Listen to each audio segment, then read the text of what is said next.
মাঝে মধ্যে হঠাৎ করেই মনে হয় যে একটু রেস্টুরেন্টের মতো কিছু খাবার হলে ভালো হতো। তো রেস্টুরেন্ট মানেই মাংস জাতীয় খাবার, কিন্তু সবসময় কি মাংস ঘরে থাকে? তাই আজ দুর্গার হেসেলে সয়াবিন কিমার তরকারি নিয়ে হাজির হয়েছি আমি, পারমিতা। আমি সয়াবিনগুলোকে এই ধরুন আধ ঘন্টা 40 মিনিট আগে ঠান্ডা জলে ভিজিয়ে দিয়েছিলাম। এবার সয়াবিনগুলোকে একটু জলটা নিগড়ে নিয়ে আর একটা মিক্সির বাটির মধ্যে দিয়ে নিচ্ছি। এবার এটাকে 2-3 বার ওই যে 1 নম্বর পয়েন্টটা আছে না মিক্সিতে, তো ওই 1 নম্বর পয়েন্টে 2-3 বার করে দিয়ে হালকা একটু গুঁড়িয়ে নেব, তাহলে ব্যাপারটা বেশ কিমা কিমা গোছের হয়ে যাবে। তো আমি এভাবেই যে সমস্ত সয়াবিনটা রয়েছে আমি অল্প অল্প করে দিয়ে সয়াবিনটাকে পুরোটাই একটু কিমার আকারে পেস্ট করে নিচ্ছি। আপনারা চাইলে এখানে সয়াবিনটাকে সেদ্ধ করে নিয়েও করে নিতে পারেন, অথবা গরম জলে ভিজিয়ে নিয়েও করতে পারেন। তো এখানে কথা বলতে বলতে সমস্তটাই হয়ে গেছে, এবার সরাসরি চলে যাচ্ছি রান্নাতে। আমি এখানে একটা ফ্রাইং প্যানের মধ্যে তেলটা গরম হতে বসিয়েছিলাম। আমি কিন্তু এটা সর্ষের তেল নিয়েছি। তো তারপর জিরে ফোড়ন দিয়েছি, ফোড়নটা হয়ে গেলে এখানে পেঁয়াজ দিয়ে দিলাম। আমি এখানে মাঝারি মাপের 3টে পেঁয়াজ নিয়েছি, আর পেঁয়াজগুলোকে একদম যে ছোট ছোট করে কাটা হয় না চৌকো চৌকো করে, তো সেভাবে ছোট ছোট করে কেটেছি। এখানে যাদের কাছে ভেজিটেবিল চপার আছে সেটা দিয়ে কাটবেন, দেখবেন এই রকম ছোট, এর থেকেও ছোট হয় অবশ্য, তো খুব ভালো হয়। এবার ছোট ছোট করে পেঁয়াজটা কাটলে কি হয়, মানে এত সুন্দর একটা গ্রেভি হয় যেটা মুখে পড়বে না, মানে পেঁয়াজ আছে এটা বোঝাই যাবে না। এই কারণের জন্যই এত ছোট করে কেটেছি। পেঁয়াজটাকে আমি মিডিয়াম টু হাই হিটে ভেজেছি, অর্থাৎ যাতে জল না ছাড়ে। এরপর এখানে পেঁয়াজটা যখন গোল্ডেন হয়ে গেছে তখন সাধারণ যে মশলাপাতিগুলো যায় তরকারিতে সেগুলোই দিলাম, অর্থাৎ আদা রসুন বাটা দিয়েছি, হলুদ দিয়েছি, ঝাল লঙ্কা, কাশ্মীরি লঙ্কা, জিরে, ধনে, নুন, চিনি সবটাই দিয়েছি।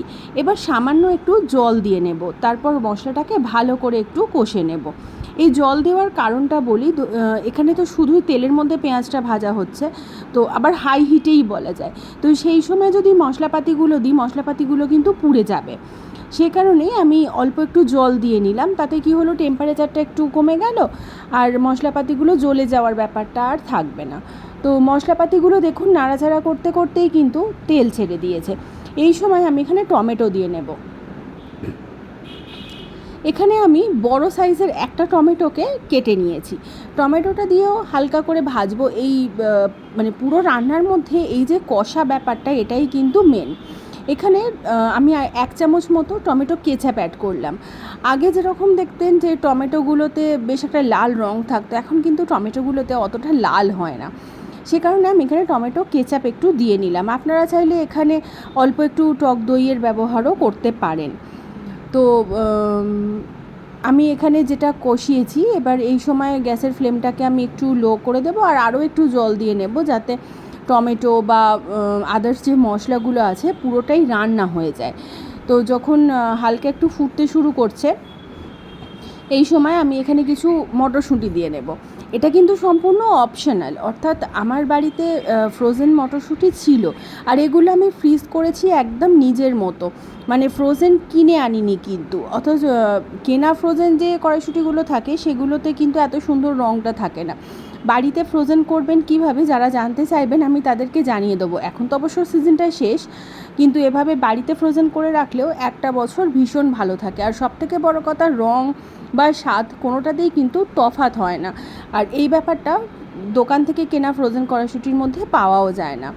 তো যখন ফ্রোজেন কড়াইশুঁটিটা বা টমেটোটা সবটাই বেশ ভালো মতো সেদ্ধ হয়ে গেছে সেই সময় আমি এখানে সয়াবিনের যে কিমাটা বানিয়ে রেখেছিলাম সেই কিমাটা দিয়ে নিলাম। কিমাটাকে পুরো মশলার সাথে বেশ ভালো মতো কষিয়ে নিতে হবে।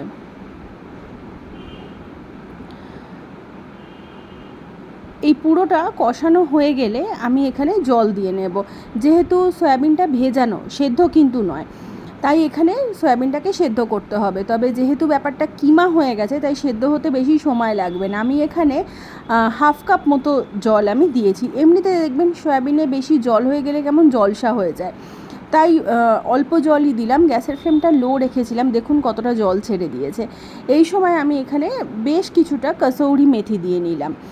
এবার এই মুহূর্তে ধনেপাতাটা বাজার থেকে কিনে আনা সম্ভব নয়, কিন্তু এখানে যদি দেওয়া সম্ভব হয় তাহলে ধনেপাতা, কসুরি মেথি দুটোই ব্যবহার করবেন।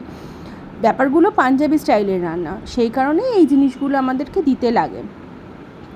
আর যদি ধনেপাতা না থাকে তাহলে যেরকম কাসুরি মেথি দিয়ে আমি করলাম সেভাবেই করতে পারেন। আর মিনিট 10-এর মধ্যেই রান্নাটা হয়ে যাবে। তো এই সময় আমি দিয়ে নিলাম একটু গরম মশলা আর একটু ফ্রেশ ক্রিম, আর দিয়ে নিলাম একটা স্লাইস বাটার, এই ধরুন 2 চামচ মতো হবে। তো এখানে ক্রিমটা অপশনাল, আপনি চাইলে ক্রিম দিতেও পারেন, নাও দিতে পারেন। ক্রিমের বদলে অল্প একটু দুধের সর বা হাফ কাপ দুধও দিতে পারেন। আর বাটারটা আরেকটু বেশি দিলে বেশিই ভালো হবে খেতে, কিন্তু আমরা অতটা বাটার দিলাম না।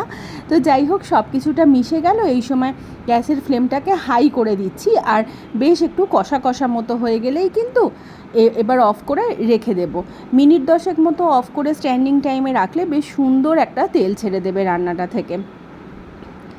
মানে লুকটা জাস্ট এমন আসে যাতে মনেই হয় না যে এটা সয়াবিন। আর খেয়ে তো লোকে না বললে বুঝতেই পারবে না।